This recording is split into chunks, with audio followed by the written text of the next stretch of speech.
千里之行，始于足下。A journey of 1,000 miles begins beneath the feet. We now gather in the Tao to travel the journey together. Welcome to Tao Talks with Derek Lin, where we take a deep dive into the Tao Te Ching by Lao Tzu. As always, I want to extend my welcome to you. Thank you for joining us. I would like to invite you to center your thoughts and direct your attention to this moment in time, to the here and now, to be fully present and mindfully aware as we are ready ourselves for this sacred process in the Tao with one another.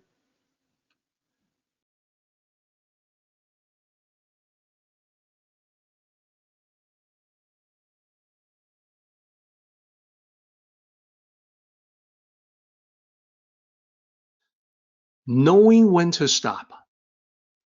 It's usually never touched on when people discuss the Tao, whether East or West.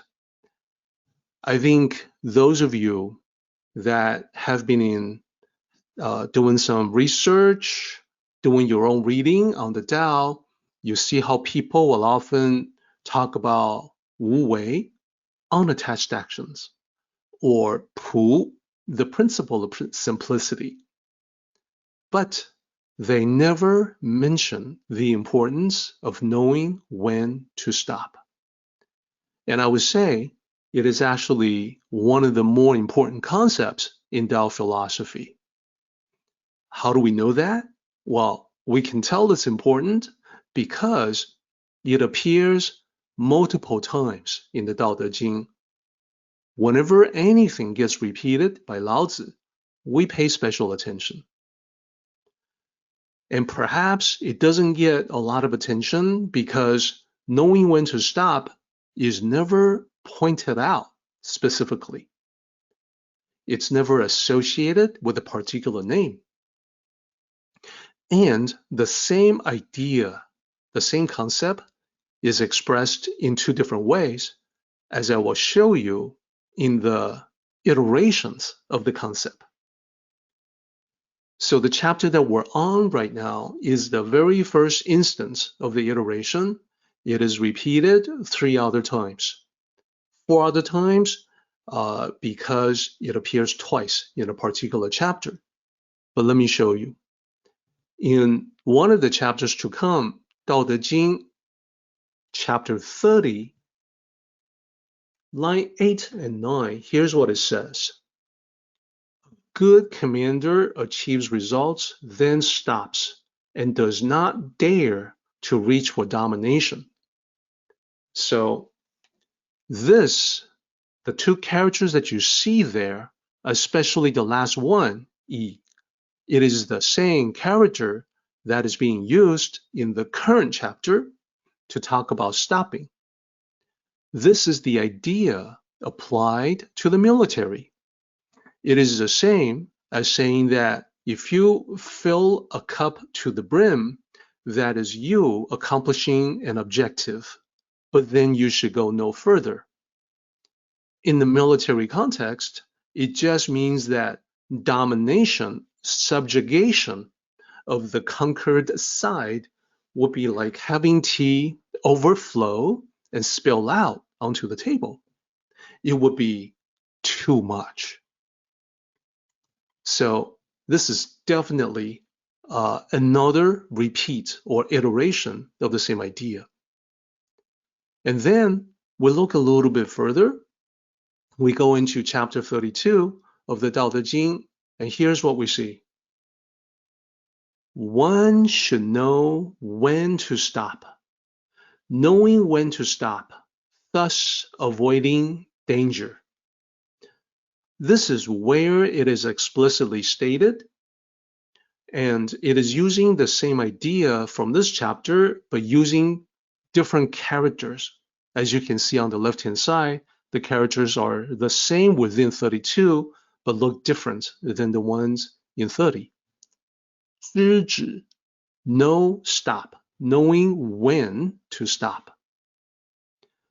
So looking even further, we go to chapter 44, the final iteration of the concept. It is also a very explicit expression. It says, knowing contentment avoids disgrace. Knowing when to stop avoids danger. So notice that it's very similar as 32 about stopping in time to avoid too much, the danger of too much, represented by the subjugation of the enemy in the military complex, in the military context, or the spilling of water or tea in the cup context. So this brings me to the classical story told in Eastern traditions to illustrate this concept. It is a classic that has been told and retold many times, and I want to present it to you as being a very fitting story to be inserted here to illuminate what we're talking about. The name of the story is Pouring Tea. And here is how it goes. Once upon a time, in ancient China, there was a student of the Tao who visited with the sage. So the student said to the sage, "Master, I am here to learn from you. There are areas of the Tao I do not fully understand." So of course, as you would expect, the sage said he would be more than glad to help. So the two of them sat down over tea to talk. Initially, the sage assumed the student had questions he wished to ask. After all, he said that there were areas of the Tao that he did not fully comprehend. But it soon became apparent that the student was only there to express his views.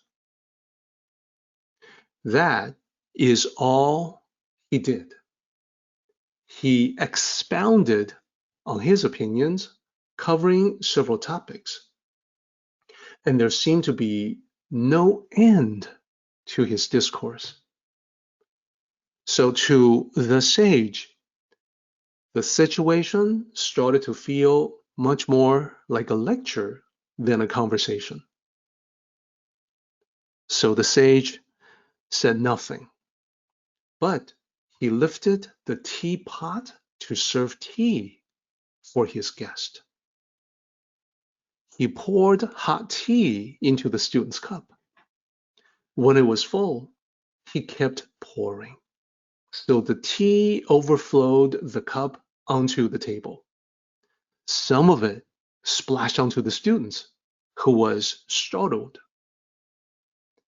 He jumped back out of his seat and said, Master, please stop pouring. The tea is spilling over." The sage said, "Yes, the teacup is full, so it cannot take any more tea. This is not unlike your mind. It is already full of your opinions. If you do not empty your cup first, how can it receive more tea?" The end. Let's talk about the Tao of this story. So first, the sage is absolutely correct.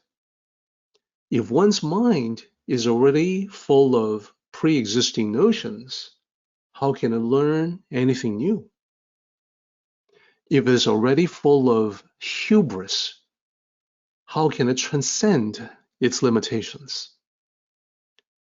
We see this around us with all the people that we know are egocentric in our lives. Their minds are already full of hubris. Therefore, it is basically impossible for them to transcend their current limitations. They cut off the possibility of improvement for themselves. And by the same token, if your mind is full of worries and anxieties, how can you face life with good cheer? If it is full of attachments to the past, how can you create a better future for yourself? And to continue, let's talk about the story specifically, how we can link the metaphors to life. So first of all, the cup receiving tea is the mind learning, receiving new concepts, information, facts, knowledge, and so on. So let me ask everyone, what would it mean to sip from this cup? In the metaphor of Lao Tzu, to sip from the cup is to apply what you have learned, thereby turning it into experience. So think about what's going on when you have a teacup and there's fragrant hot tea being poured into it. If you then start to enjoy the tea, you are experiencing the tea for yourself, not just looking at it. This is equivalent to you learning about something new, like an idea, maybe a Tao principle. That's like receiving the tea into the cup. When you actually sip from it, you are utilizing that principle in your life and seeing, experiencing how it actually works. So let's look at the opposite. What if you don't? If you don't take any tea, you just let the cup sit there, well, you know the hot tea is going to go cold. It's going to become stale. It is no longer the fragrant hot tea that it was in the beginning, given sufficient time, if you don't do anything with it. This is exactly equivalent to somebody learning book knowledge, but then do nothing with it, not actually put it into practice. The book knowledge has a tendency to become increasingly outdated as time goes on. Now, I'm glad to say that the principles of the Tao explained by Lao Tzu, it seems to be fresh because it is timeless. But at the same time, I also know that the knowledge I see in so many other books will become dated after a year or two, especially in the technology field. And that is basically tea that grows cold very quickly. Before I leave this slide, let me say application is crucial in the authentic Tao. And you may find that it's interesting, I need to mention this specifically, but in the West, there are students of the Tao who reject this very notion. They're the ones that approach the Tao from an academic perspective or a purely philosophical mindset. This means they're often trapped in the idea that they only have to think about certain things, like Tao principles. And Tao sages already know just thinking and only thinking will produce no results in the material world. It's just something that happens in your mind, and it's isolated there. So the academic and philosophically oriented people will gravitate to the notion in the Tao that you can do nothing and do everything. Basically, they take a passage in the Tao Te Ching out of context. They magnify it to cover everything. And then they use it as the catch-all excuse for inaction, for passivity. Oh, I don't have to do anything because I can do everything. And nothing happens. This is not just unique to the study of the Tao philosophy, it is part of human nature. We see the same manifestation occur in different ways, in different schools of thought about self-improvement. For instance, if all you do is think positive, but you never take any action, you can be sure the universe will respond in kind. It will reflect the non-action right back to you, which means nothing changes. Now, in Asia, students of the authentic Tao tradition are taught a very different lesson. Thinking is great, but it is only the precursor to action.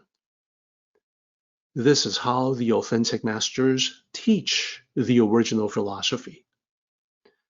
It also happens to be the way that philosophy is taught here in martial arts dojos in the West. Whenever an authentic master teaches movements, they will also teach Tao philosophy. And when they talk about that, it is always the mindset of action and application, for the simple reason that it works. It's also the reason why people who have experienced that, when they find my books, they resonate with them. They realize that I am coming in from the same source as these masters in the martial arts dojos. So to continue on, continue with the Tao. Let's go to the overflowing cup. A cup overflowing with tea represents an arrogant mind. I think that's easy to see. So the tea spilling onto the table makes quite a mess. Just like in the story, the student jumps back out of his seat to avoid getting splashed. In a real life situation, you see the same thing. An arrogant person expressing his arrogance is like tea spilling over, splashing everybody, and people retreat. People take a step back to avoid getting that on them. So, and this is what the bullet is talking about. In life, an arrogant person tends to make a mess of various situations in any setting, so that when other people perceive the spillover of arrogance, they pull back to avoid or minimize further interactions. And of course, this does not make the arrogant person popular. So for that reason, Lao Tzu emphasizes in this chapter, holding a cup and overfilling it cannot be as good as stopping short. So now we have a different way to look at the same passage from the Tao Te Ching and have it apply to real life situations, have it apply to our interactions with other human beings that we encounter. So the advice from Lao Tzu to us takes the form of three metaphors, and we have covered 2 out of 3. The first one is that we want to hold the cup that is not overfilled, metaphorically speaking. We want to enjoy the tea that has been poured into it, again, metaphorically speaking. So that, and it is important for us to enjoy the tea because it creates more of an opening, more space within the cup to receive more tea, fresh, hot tea. So metaphorically, it is clear what we have to do when it comes to learning about the Tao and applying the Tao to real life. Number two, the metaphor that we have just talked about is to wield the knife, the blade that is not too sharp, that has not been overly sharpened to the point of brittleness. This is because we want to use the knife, which I like to remind everybody, the knife is metaphorical for the mind and the body. We want to use our physical selves, our mental aspects as a tool for the intended purpose. The knife, the blade is a tool. We want to avoid sharpening it too much, which means the mind becomes too harsh, too critical, too negative. And finally, as a preview for next time, the third metaphor that Lao Tzu will use is the room that is full of treasures. Now, of course, typically you and I will think of a room that is full of treasures as a positive thing. In Western culture, that's what we are taught, that we want to accumulate a lot of material possessions.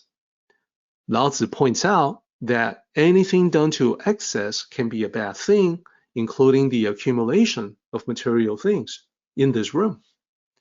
When you have too much, you begin to worry about some kind of loss, some kind of damage. So the points that we're going to talk about next time and emphasize is that in the Tao, one can acquire wealth without going overboard. And I want to emphasize that because there's any number of spiritual traditions that would actually highlight some sort of a very Spartan existence or poverty as a virtue. Not in the Tao. In the Tao, prosperity is a good thing. Abundance is a good thing. It is to be enjoyed. Life is to be enjoyed. But everything in moderation, we don't want to do any of that in excess. It just makes sense. And then finally, the last bullet there, we want to liberate ourselves from the worry of having too much. And that's because when we possess excessive material things, that is always one of the prices that we must pay. That we become ever more concerned about the possibility of loss. Therefore, we take measures to protect it, and we still have increasing anxiety about losing any or part of it.